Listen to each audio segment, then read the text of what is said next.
Assalamualaikum warahmatullahi wabarakatuh. Halo semuanya, perkenalkan nama saya Yerinska Putri Harlita dari kelas 11 di KP1. Perkenalkan, nama saya Muhammad Akhwas Zakaria dari kelas 11 di KP1. Di sini kami akan menjelaskan tentang desain logo dan juga merek. Silakan simak baik-baik. Apa sih itu desain logo? Apa sih pengertian dari logo? Logo merupakan suatu bentuk gambar atau sekitar sketsa dengan arti tertentu dan mewakili suatu arti dan perusahaan, daerah, pengumpulan, produk, negara, dan hal-hal yang dianggap membutuhkan hal yang singkat dan mudah diingat sebagai pengganti dari nama sebenarnya. Logo adalah simbol di suatu organisasi atau kelompok dan juga perorangan yang mencerminkan makna atau pesan yang ingin disampaikan dari kelompok atau organisasi tersebut.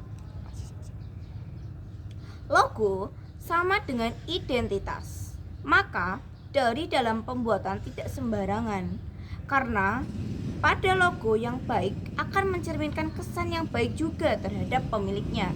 Jadi logo itu memiliki suatu sifat yang sangat begitu penting dalam sebuah produknya. Jika logo dibuat sembarangan, maka kesan yang dicerminkan dari logo tersebut juga akan sangat-sangat tidak baik. Berikut jenis-jenis logo. Jenis-jenis logo ada 6 jenis, yaitu logo monogram atau disebut lettermark. Logo atau penandaan huruf monogram adalah logo yang terdiri dari huruf biasanya inisial merek IBM, CNM, HP, HBO.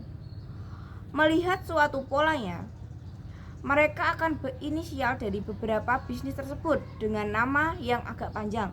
Semisal handphone disingkat menjadi HP. Lagi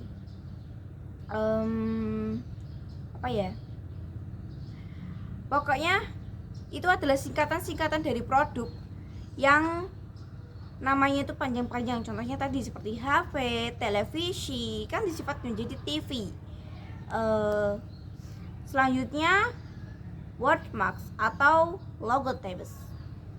Mirip dengan tanda huruf wordmarks atau logotypes adalah logo berbasis font yang berfokus pada nama bisnis, contohnya Visa dan Coca-Cola. Jadi produk tersebut adalah logo tersebut adalah yang berfokus pada produknya. Semisal produknya itu minuman, yang minumannya itu minuman Coca-Cola, itu pasti logonya tulisnya dari Coca-Cola namun diberi sedikit ukiran agar menarik pelanggan. Selanjutnya logo gambar atau logo simbol. Tanda gambar kadang-kadang disebut tanda merek atau logo simbol adalah ikon atau logo berbasis grafis. Biasanya seperti burger namun dibentuk seperti boneka. Jadi kayak agar menarik sedikit. Logonya itu gambarnya itu berisi produknya tersebut. Selanjutnya nomor 4 yaitu logo abstrak. Logo abstrak adalah jenis logo dengan bentuk geometris abstrak yang mewakili bisnis Anda. Beberapa contoh terkenal tersebut adalah logo BP Starbucks. Bisa dilihat sendiri, Starbucks itu logonya emang abstrak kayak monumen yang ada di yang megang gini. Selanjutnya adalah logo maskot.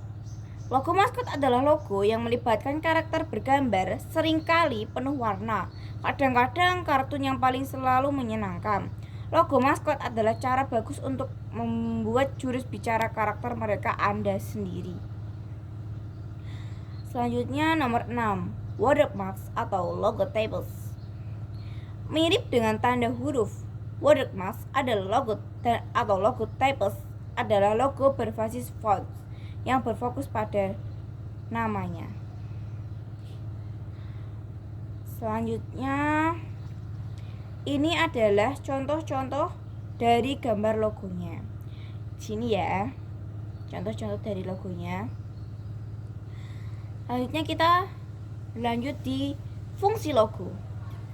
Logo memiliki beberapa fungsi. Antara lain, 1. Membedakan Anda dengan kompetitor. Fungsi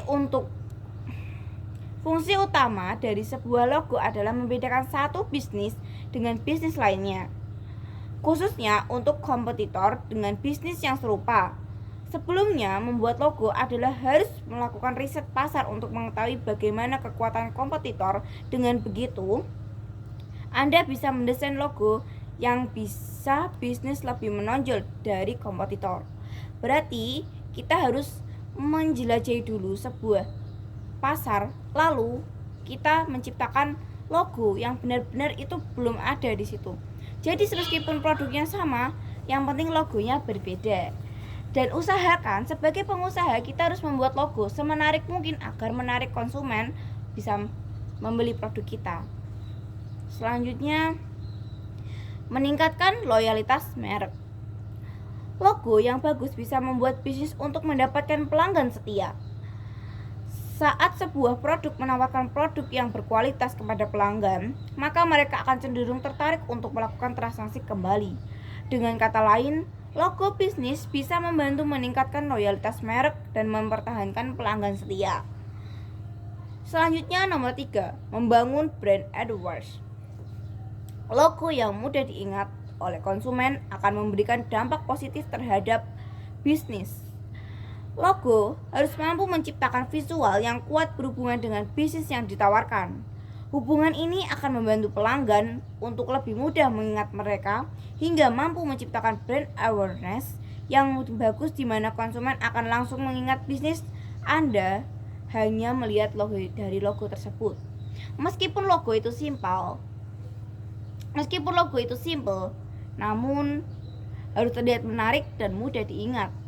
Selanjutnya nomor 4, mengidentifikasi informasi penting tentang bisnis. Sebuah logo akan menjadi cerminan dan representasi dari sebuah bisnis yang dijalankan. Logo yang mampu harus bisa menyampaikan informasi kepada pelanggan tentang sebuah bisnis hanya dari melihatnya saja. Sebuah logo harus bisa berkomunikasi industri di mana bisnis itu bergerak, layanan yang ditawarkan, demografis, target dengan nilai-nilai yang mereka anut. Jadi, logo itu harus bisa bercakap sendiri. Apa sih yang dijual oleh toko tersebut? Ada logo, oh ternyata yang dijual itu adalah burger. Jadi logonya itu harus menyerupai apa yang dijual. Jadi gak nyeleneh banget. Selanjutnya kita berganti di merek yang akan dijelaskan oleh teman saya, Takwa. Oke, selanjutnya kita akan membahas tentang pengertian merek. Merek adalah tanda yang dapat ditampilkan secara grafis berupa gambar, logo, nama, kata, huruf, angka, susunan warna dalam bentuk 2 dimensi atau 3 dimensi, suara, hologram, atau kombinasi 2 atau lebih unsur tersebut untuk membedakan barang atau jasa yang diproduksi oleh orang atau badan hukum dalam kegiatan perdagangan barang atau jasa. Jenis merek. Merek dagang. Brand merupakan sebuah identitas yang melekat pada sebuah produk dan yang diperdagangkan atau ditawarkan kepada konsumen. Biasanya melekat pada kemasan, baik berupa nama, logo, dan atau simbol-simbol lainnya. Melalui brand tersebut, seorang pelanggan langsung bisa mengenali produk lainnya dan karakteristiknya, meskipun terdapat produk lain yang serupa. 2. Merek kolektif. Terkadang terdapat barang atau jasa dengan karakteristik sama serta perdagangannya oleh berbagai perusahaan. Untuk memberikan identitas maupun perlindungan, dikelompokkan pada jenis merek kolektif. 3. Merek citra. Di antara jenis-jenis merek lainnya, brand ini memfokuskan pada pemberian nilai manfaat terhadap penggunanya, sehingga ketika penggunanya menggunakan produknya bisa lebih mengekspresikan dirinya. Karena dengan menggunakan produknya bisa meningkatkan citranya. Contohnya ketika menggunakan produk iPhone. 4. Merek jasa. Tidak jauh berbeda dengan sebelumnya, namun ini melekat pada penawaran jasa pada pelanggannya. Melalui ini, seorang memiliki bisnisnya bisa melindungi ide serta konsep layanan jasanya, sehingga tidak memungkinkan diambil keuntungan oleh pihak lainnya. Sama seperti dengan jenis brand, dagang memiliki identitas berbeda apabila sudah terdaftar. 5. Merek fungsional. Fungsional brand merupakan pemberian identitas dan persepsi pada sebuah barang atau jasa sesuai dengan keunggulan fungsionalnya. Contohnya, ketika ingin membangun jasa ekspedisi super cepat, diberikan nama kilat. Pemberian nama tersebut tentunya langsung melekat pada benak konsumen bahwa jasa yang ditawarkan sangat cepat, apalagi jika dibarengi dengan ditepatinya layanan jasa. Pengirimannya tersebut antara fungsi, layanan, dan brand semuanya saling menguatkan. 6. Merek eksperiensial. Brand eksperiensial berusaha menunjukkan identitas produknya melalui pengalaman yang dilalui oleh penggunanya ketika penggunaan produknya. Oke, sekarang kita akan membahas tentang fungsi merek. 1. Sebagai alat promosi, manfaat merek bagi perusahaan. Manfaat pertama bagi perusahaan. Merek bisa menjadi alat untuk promosi. Dalam mempromosikan produk, suatu perusahaan pasti akan membutuhkan identitas dari produk yang akan dikenalkan ke masyarakat. 2. Memudahkan kamu untuk berkomunikasi. Bagi konsumen, merek memiliki manfaat yaitu mempermudah komunikasi. Saat di pasar tradisional, kamu mungkin akan menanyakan harga dari barang yang dijual di sana. Pasalnya, di pasar tradisional mungkin price tag-nya tidak tersedia. Nah, saat ini kamu bertanya, berapa harga sabun A? Pedagang pasti dengan mudah akan menjawabnya. Apalagi kamu menyebutkan spesifikasi barangnya, misal ada 1 liter atau 2 liter. 3. Mendapatkan hak eksklusi merek.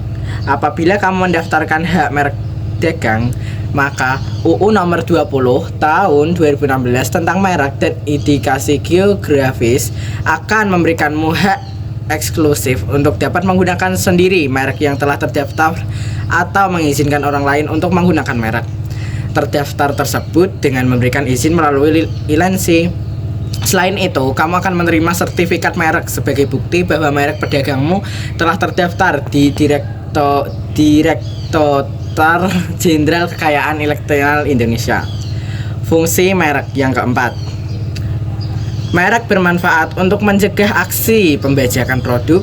Aksi pembajakan produk pasti akan merugikan perusahaanmu, terutama apabila mereka menggunakan kualitas di bawah standar dan mengeluarkan harga yang jauh di bawah harga produk asli milik kamu. Hal ini biasanya terjadi pada merek-merek yang sudah memiliki nama yang mendunia dan berkelas. Apalagi hal ini terjadi dan kamu memiliki merek dagang yang tidak sah.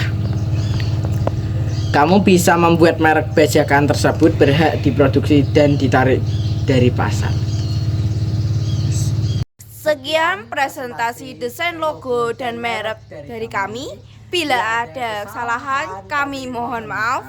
Wassalamualaikum warahmatullahi wabarakatuh. Bye.